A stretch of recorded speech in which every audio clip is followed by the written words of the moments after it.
welcome to yet another episode of Perspectives with Gwen. So I'm really excited to just share this topic with you because I think I'm letting you in on what really consumes my mind most of the time. So these things live in my mind rent free. So today we're talking about perspective of self, or what we call identity. You know, if I had to ask you, so who are you? And how do you know that that's the real you? How do you define yourself? You find that most people define themselves by the work they do. If someone asks me, so who are you? I'm like, I'm an auditor by profession, or, you know, it's just like, maybe I'll describe myself based on what I've heard my family describe me by, or tell me that I am this person. Like growing up, I grew up my family telling me that I'm very smart. I think that's true. I think that's true, but I grew up to believe that that's one of my character traits, or that's something that I just possess. So we just have a lot of things that we define ourselves by. Some people, they will gravitate more towards describing themselves based on the religion they joined. It's easy for someone to just be like, oh, I'm Christian, I'm a child of God. But who are you? You know, what are your convictions? Who do you really perceive yourself to be? So today, I just want us to just look at that, because I think a lot of times we go through life and we don't really take the time to listen to ourselves and to really define our lives and define things the way we perceive them to be. And we struggle to live our own truth because we just want to conform, or we just want to make the people around us comfortable because they've already defined us, or they've already given us their perspectives of who we are, and we just run with it. So, and I'm also thinking that, imagine if there was a child that grew up being told something negative. Imagine if my family told me that I'm stupid, I'm dumb, I'll never amount to anything, and I grew up believing that, and I grew up taking that as my identity, or who I perceive myself to be. So now you realize how important it is to get to a point where you define yourself, where you live out your own true convictions and who you truly believe yourself to be, outside of your family, outside of your religion, the work you do, and the environment you live in. Also, the environment, I feel, is very important. A lot of people tend to define themselves by the place they live in.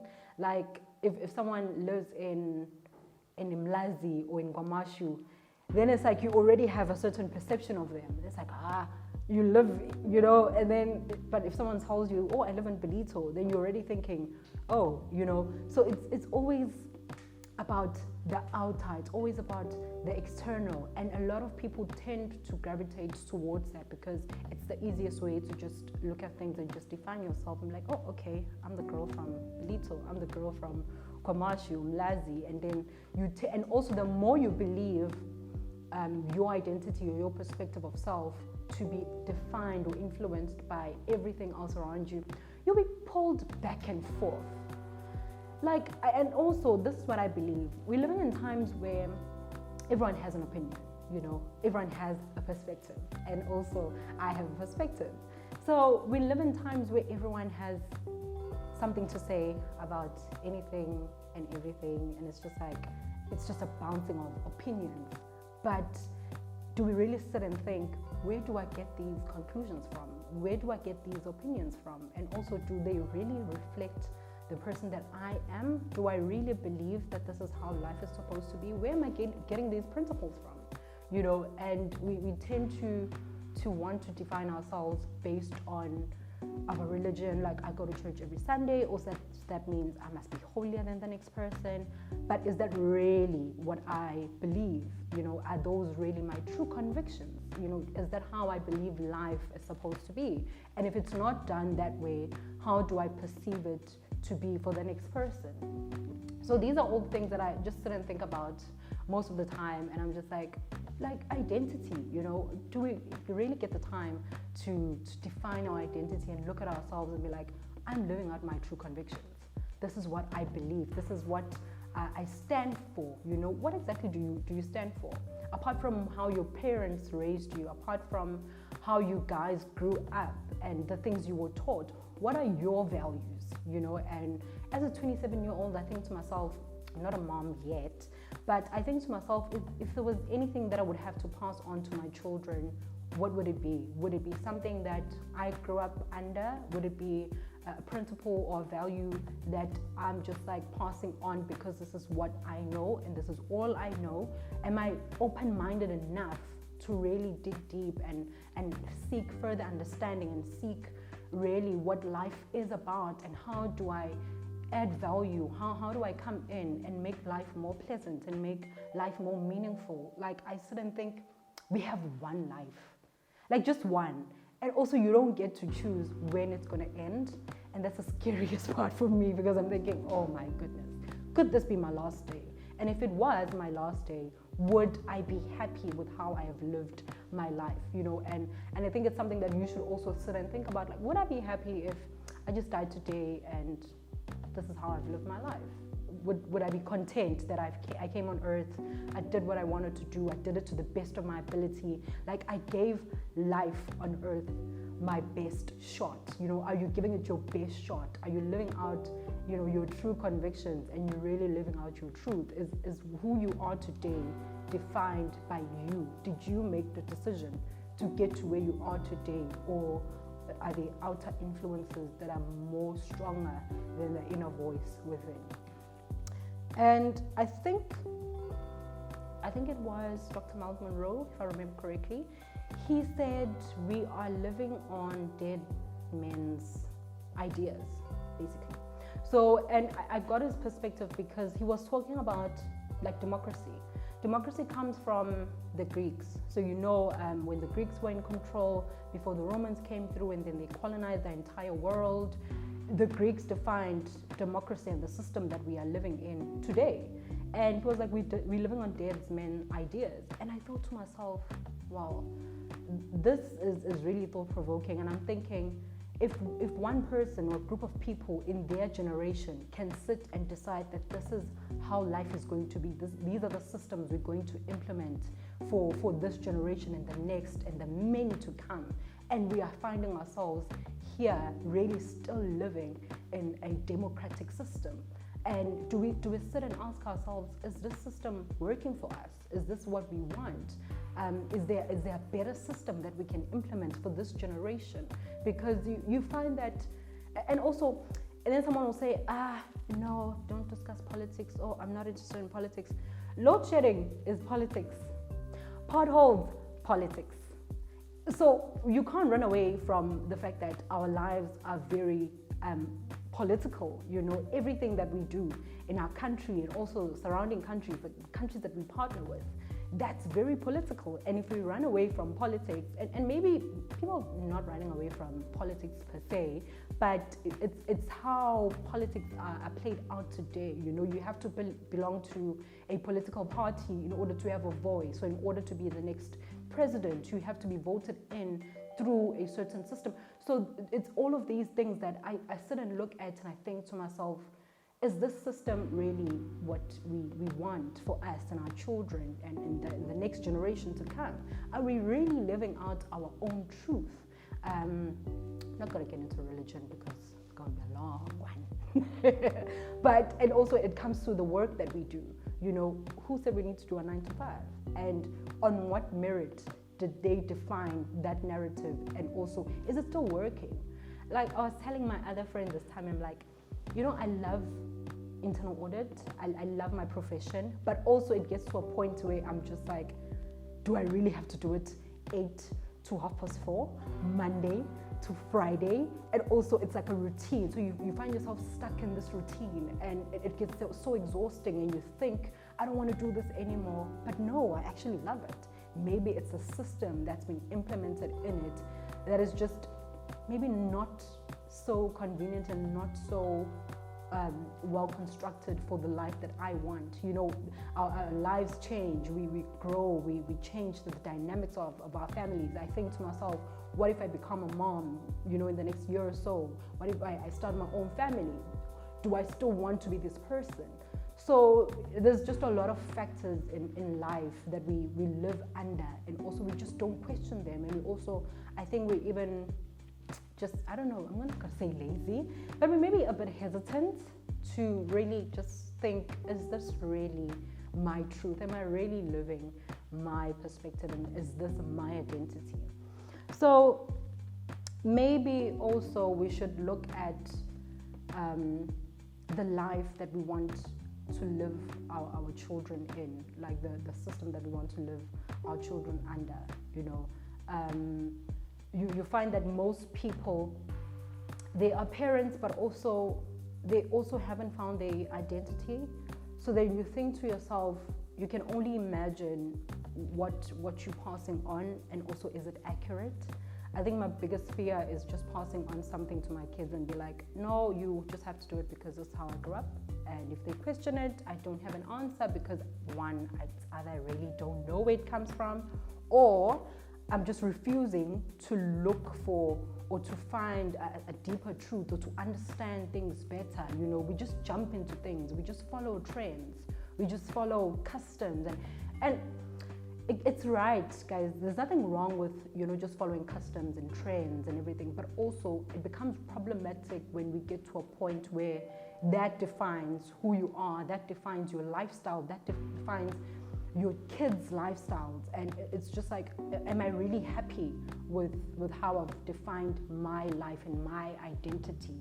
Am I really happy with how things are panning out, you know? So I think for me, the most important thing is to evaluate, who am I, what am I here for? And I think we spoke about this on the previous episode. If you haven't checked it out, check out the previous episode, episode 2. We spoke a lot about purpose, and I spoke about self-governance, where you really have to govern yourself. And to govern yourself, you need to govern yourself with some values and some principles. What do you stand for? What do you believe to be right and wrong? And why do you believe so? You know, so you don't get swayed here and there, get pulled by this and that, because you just don't have a backbone. You don't have a true definition of your life and how you believe life to be. And again, I don't think our country right now, you know, we're in a very challenging time, and I don't think our country is suffering from really a lack of resources or a lack of intellect or a lack of you know, real capable leaders. But I think we're suffering from people who are just following a trend or following a certain custom, people who are just not willing to change the narrative, redefine things, and really bring this generation to where we are supposed to be. We're living in times where you have leaders that don't seem to have real ethical values. If they do, they're very good at suppressing them in order to gain something or to benefit at the loss of many people.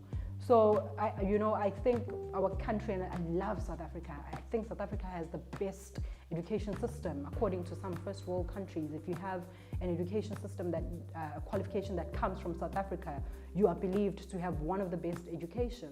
So I think South Africa is really blessed with so much good people, resources, intellect, personalities. But you ask yourself, then why are we here? You know, why are we here? Are the right people sitting and not doing anything about where we are in terms of our system, our government, our businesses and everything else, the lifestyles, our morals.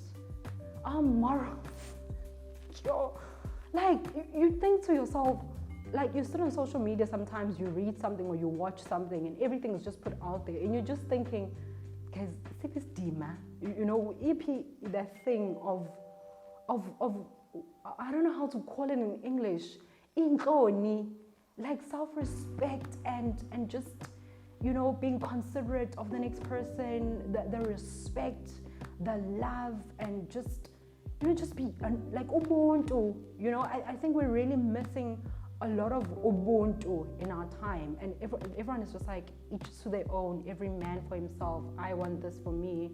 I don't care how I get it. I don't care if the next person has to die for me to get it. And you think, where does that come from? Are you really convicted to live life like that? Or and also we're not going to deny that there are certain circumstances that push people to become the people that they are. You'll find that because of maybe a past experience that was really bad, someone tends to gravitate more to becoming what we call ipara. It's not really ipara, they just need real help. But you find that when you sit and you talk to that person, they'll tell you that this is what I grew up under. I was abused by my mom or my dad. This is what happened to me, or I was molested. There's a lot of factors that contribute to people eventually becoming the people that they are, or choosing to live a certain lifestyle and to define life in the way that they see it, and also which may not be so conducive and beneficial for everyone around them. But I think in all of that, in all our experiences and in all things that are happening around us and to us, we really just need also to just think and take a second and define life for ourselves, define life for the times that we're living in. We've got brilliant minds, good in technology, good in just coming up with new innovative ideas. But you find that if that person doesn't have good morals and values and ethics, that person can turn the ability to create a drug that can kill people. They can create something in the lab that's just going to kill people. If a person is not ethically or I don't know how to call it, if you don't have the right principles or you can use your gifts and your talents and everything that God has given you to the detriment of really a lot of people. You find that people are really good in business or in just transactions, and with that you find that there's corruption. I don't think any system is corrupt. We don't have a corrupt system. We have people with corrupt minds, we have people with corrupt mindsets, and we have people who don't have good ethics by the results that we're seeing. Obviously, we're going to conclude that you are not built on good ethics and values, and that plays out, So I think today is really like one of those topics where we just really need to sit and think and define identity and perspectives. And a lot of people do certain things because they don't have the right perspective of themselves, the right identity. And you find that if you can redefine your identity, if you can redefine who you are, a lot can change in your life. You can make better decisions, you can be a much better person, you can see life turn out the way you want it, not what other people expect of you, and I think it's liberating to live your perspective and to live your truth. It's liberating to just seek truth and have a certain truth that you believe in, have a certain way that you believe life is supposed to be, and live just like that. Everyone else will have to adjust to your truth, because what's the point of living a lie for the rest of your life so that you can please the next person? So I love identity because of that. I think identity has a lot of benefits. You really live life to the fullest, and you find that you are more at ease and at peace, and you are just that person who's full of life. And lastly, would you be happy to see your children live just the way you lived? And would you be happy to see them think the way you think? So your convictions, your thought process, your values and your principles, would you be happy to just let them be and let them live just like how you have lived? And I think if I have to answer that for myself, not so much. And I think a lot of us, maybe, or some of us, if you're blessed, that's nice. If you really be like, my kids must just, do as I have done. So you've really done yourself well. You've lived your life really well. If you can say you're one of those people who would just be like, emulate me. And I think for some of us, it's just like, I wouldn't want my child to think like me, or to be suppressed by the things that have suppressed me, my thought process, my mind, the way I perceive things, how I self-sabotage myself. I wouldn't want my children to think like that. So when you think like that and your answer is no, then you know that there's some work to do. There's some inner work to do. There's some things that we really need to sit down and look at and evaluate your life and really see where you are, where you want to be, what steps are you taking to make sure that you are getting there. So, in closing, did I say that? in closing. So, last but not least, what truth would you be willing to die for? If we said today, based on what you believe in, or who you believe yourself to be, or what you stand for, what truth would you say, even if I have to die for this, I would, because it's something that I strongly believe in? What narrative, what kind of lifestyle, what belief system would you say, I can die for this? This is what I believe. I can stand for this anywhere. I can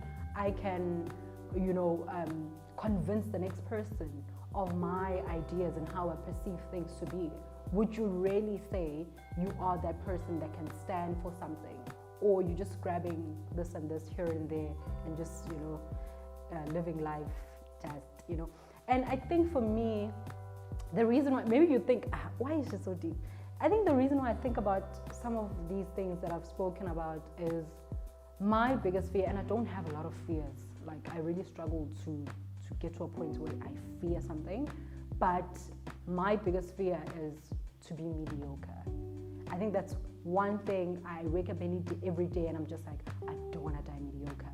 I don't want to die mediocre. I just don't want to be a mediocre person, just living life to the bare minimum, giving it, 50% of it when there's like 100% that I can give, that I still have within me. I just don't want to die as the next basic person who just took life and became a victim of life and circumstances. And I think I wouldn't want you to just be a victim of circumstance and be a victim of how life is. And I know it's difficult to think that you can do something about your life, you can do something about your system that you're living under now. It's difficult to think that you can change something. But I think one person said the people who actually change the world are people who are crazy enough to think they can.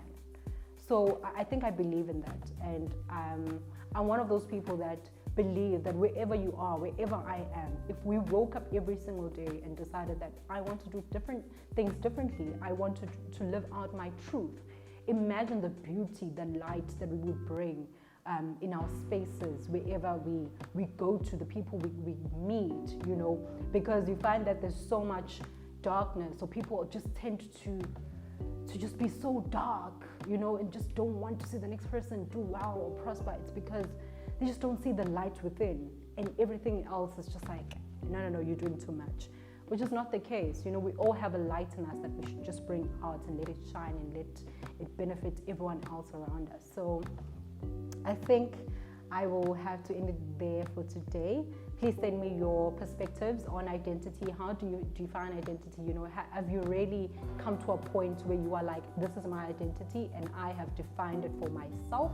Or are you still, just like me, just trying to, see things for what they really are and see the world for what it truly is and see myself for who I truly am and just take life one day at a time based on seeking my identity and my perspective of self? So that's where we're going to end it today. Thank you so much for tuning in. Please don't forget to subscribe if you're watching on YouTube. And also you can follow on my podcast platforms. You can subscribe, like, comment, leave a review if you're on the podcast platforms. I really appreciate so much love and so much positive feedback. I think let's keep it going. Share it if you benefited something from it. Don't hesitate to share it with your next person or your children or your family members. I love you so much, and till the next one, it's a bye from me.